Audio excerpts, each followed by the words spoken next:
El secreto del éxito. Mas esto les mandé diciendo: escuchad mi voz, y seré a vosotros por Dios, y vosotros me seréis por pueblo. Y andad en todo camino que os mande, para que os vaya bien. Y no oyeron, ni inclinaron su oído, antes caminaron en sus propios consejos, en la dureza de su corazón malvado, y fueron hacia atrás, y no hacia adelante.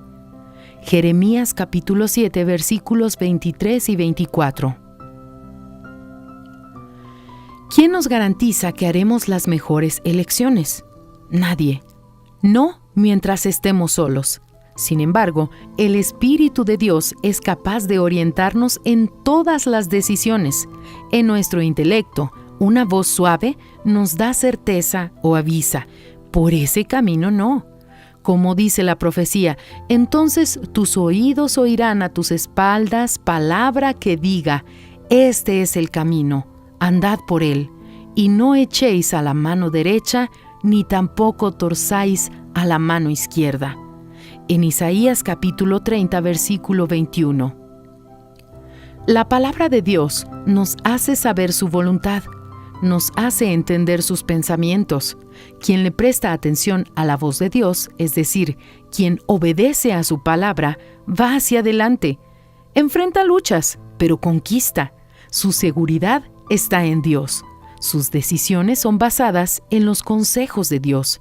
Quien no le presta atención a la voz de Dios, es decir, quien no obedece a su palabra, va hacia atrás. Puede incluso conquistar algo, pero no logra retener todo. Su seguridad está en sí mismo, en el dinero, en los amigos, en la familia. Sus decisiones se basan en los consejos de los demás o en sus propios consejos. No tiene valentía para depender de Dios. Esa es la dureza de su corazón maligno y burro. El secreto del éxito no podría estar más claro. Escuchad mi voz, y seré a vosotros por Dios, y vosotros me seréis por pueblo. Quien le presta atención a la voz de Dios, anda hacia adelante. Fragmento del libro El pan nuestro para 365 días, del obispo Edir Macedo.